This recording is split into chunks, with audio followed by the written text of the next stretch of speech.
Hello there, you guys, and welcome back to this little video where we practice along together. This is my second attempt at a setup where I have a little bit different audio and camera, so hopefully this time is better.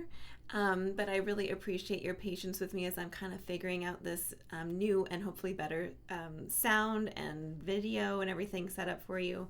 But anyway, welcome. A special warm welcome to those of you on Patreon. This is your weekly lesson. And for those of you on YouTube, also a warm welcome too. Thank you so much for watching, and you're just watching this a lot later. For those of you on Patreon, I would love for you to come and play some of this at our monthly virtual studio circle at the end of the month. You don't have to play anything, but you have it there on your calendar. The schedule's there on Patreon for you, and you can come and listen to other people kind of play through things, or just share a little bit of what you've been working on. It's not about being perfect. It's about having a little community music bubble time together and knowing that there is something that you could actually, work towards performing if you wanted on your calendar. So today we're going to be starting out with the Gavotte and the Musette from the Old Masters for Young Players series. The link is in your Patreon post, or it's in the YouTube description. It's an imslp link, so you don't need an account for it. Just pop over there and grab the music, and make sure that you click on the Viola transcription, because there's a Viola transcription for this under the sheet music. You'll see it's for violin, but there's also a Viola transcription. So we're gonna scroll through until we get to the Gavotte and the Musette, the Gavotte and the Musette by Jean-Baptiste Lully, who lived from 1632, it says, until 1687. So this is a nice old tune. And a gavotte and a musette, these are just old, beautiful, courtly dances. So as we play them, see if you can kind of hear the beauty of the, the dance, or like see the beauty of the dance is what I'm trying to say, and see those little tiny and delicate movements that, the little steps, the little gestures, the little things that kind of might be conjured in your imagination as we play through this one. So in this video today, we're going to be looking at the first half, which is just the section with the sharps. It's not technically half of the page, but it's the first half because it's the first piece. And then next time I see you, we'll look at the second half, which is where we switch to the one flat. You'll see kind of like a little halfway down, there's two naturals and a flat. And if you're on Patreon, I've circled that for you. So let's all grab our music and grab a pencil. Not a pen. A pencil would be preferable because you can erase the mistakes, and we'll get started. So let me play you the first little tune here, the first half of the Gavotte, and then we'll go back and we'll put in some little details here and there. I'm not going to do any of the repeats. I'll just play right through it, and we'll get a little sense of this tune. So here we go. 1, 2, 1, 2.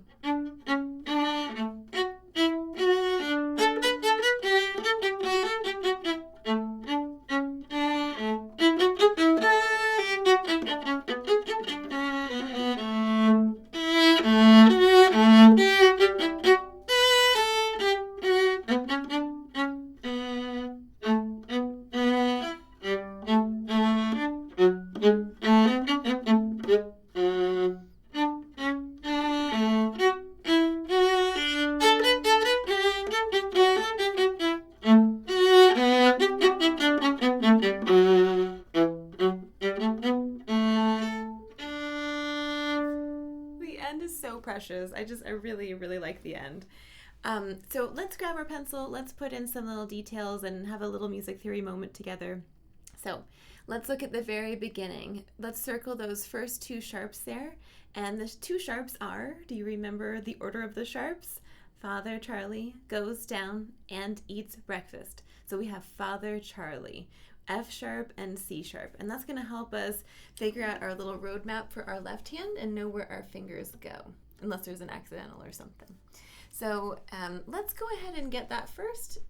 There's no open C, but if there was an open C, we couldn't do it because we have a C sharp, so we would have a low one.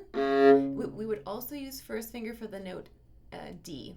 So we're going to just forget this low one because we don't use it. So let's just start right here on first finger D. whole step to E, whole step to F sharp, and then a half step to G. So I like to call this one the extended third hand pattern because we have an extended third.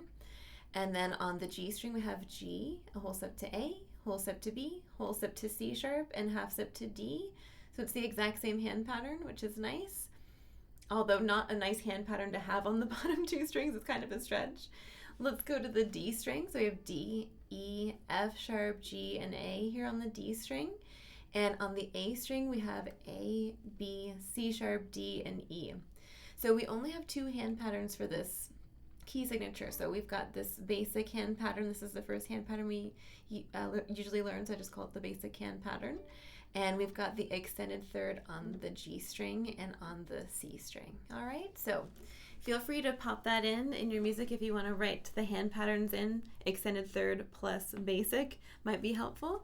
And the next thing we're going to get to is, I've underlined it for those of you on Patreon, P con gracia, so piano with grace.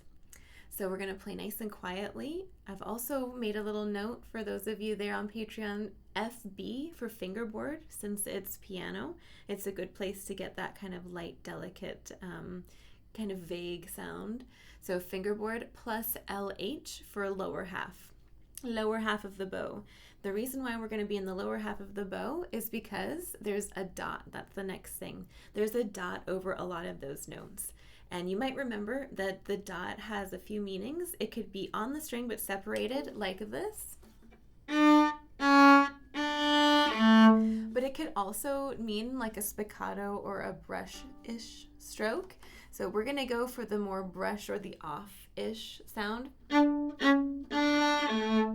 So let's make a note of that as well. You could write brush or spiccato or just off as a little helpful hint. And then on the second line, at the end, I've circled the trill. So that's the TR. Do you remember what trill means? We're going to take the note that's written. So in this case, it's a B. And we're going to just quickly trill up and down like this to the upper neighbor note. The upper neighbor note. There's the music theory term for us. So it's a C sharp. It's not a C natural. So when you trill, don't be trilling to a C natural. Trill to your C sharp. And it's very quick in this case, and we even have some little grace notes that follow it. So, all right. Anyway, I think those are the details for us to kind of look at in the first two lines. There is a forte, which means strong. We're going to use lots of bow for that forte, nice and loud. Let's look at the second part. Oh, and by the way, the end of the second line, there's a repeat. So we would go back to the beginning. We'd play the first two lines again. So repeat those. The second half begins on line 3. We've got a forte, so strong, lots of bow. And we also have a line over those notes there. And you might remember that the line is just the opposite of the dot. So a line in this case is going to be smooth and connected sound. So let's write down smooth and connected for that.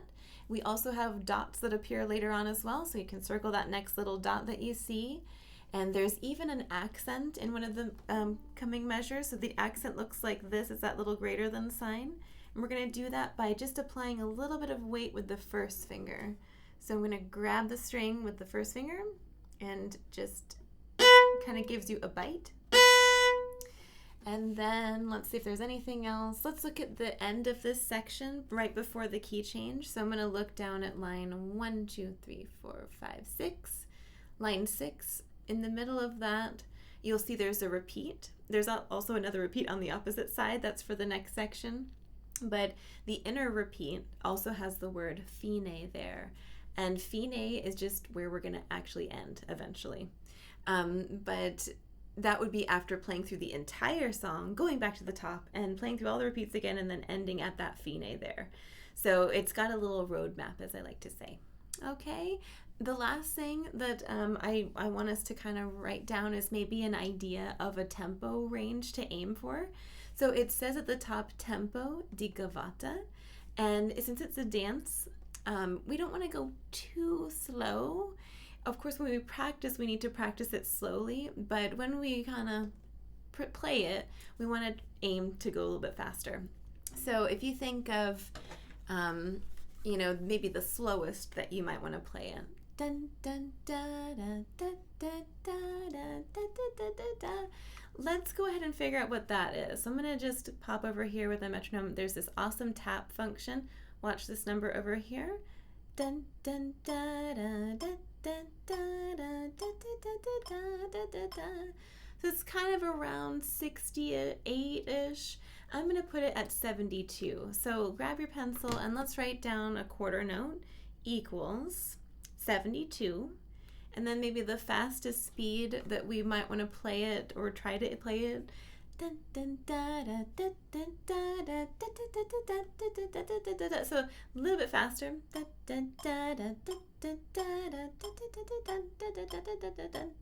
So around maybe 90-ish, something like that. We could put 96. That way you're kind of going in 12s from 72, 84, 96. Kind of have a little range. So quarter note equals 72 to 96. You could kind of aim for practicing it that way. Anyway, let's give it a try together and then we'll call it a day. I'll let you toil away with it after that. So let's try it from the beginning. We're going to start on the 4th finger and we're going to be hanging out a little closer to the fingerboard and in the lower part of the bow. You see where I am here in the bow? Let's go a bit slower. We come in on beat 3, so I'm going to count a full measure, 1, 2, 3, 4. 1, 2, and we come in on 3, 4. Okay? We're in that extended third hand pattern, and we're going to go nice and slow. 1, 2, 3, 4, 1, 2.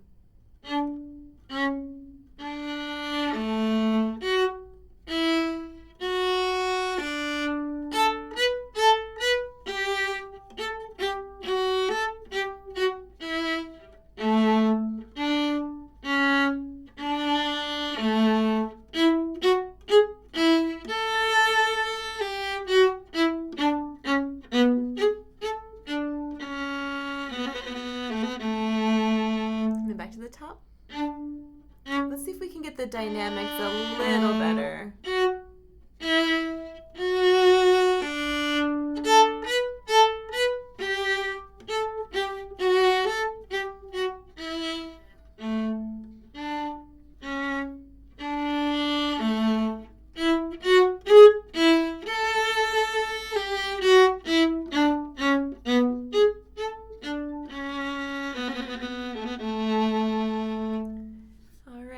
It's really tricky. There's definitely a lot of tricky places in there. I would just break it down into tiny little chunks, like 1 or 2 measures at a time, and just very slowly. You can do anything very slowly. That's what my teacher always used to say, and that's why I tend to only play slowly. So let's look at the second half, which starts on line 3. We're going to be using a lot of bow for the forte and a nice smooth connected sound there. So let's give it a try. Once again, we come on beat 3, so I'm gonna count us a measure, 1, 2, and then we'll come in. So 1, 2, 3, 4, 1, 2.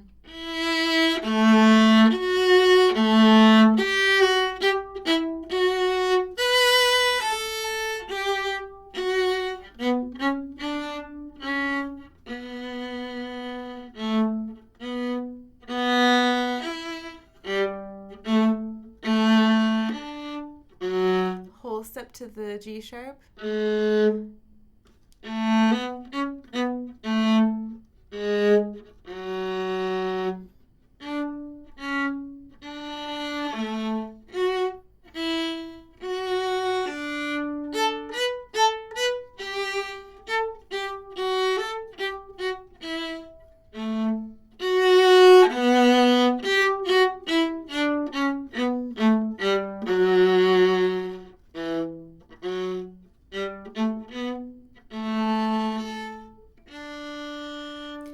Back to line 3, etc. All right.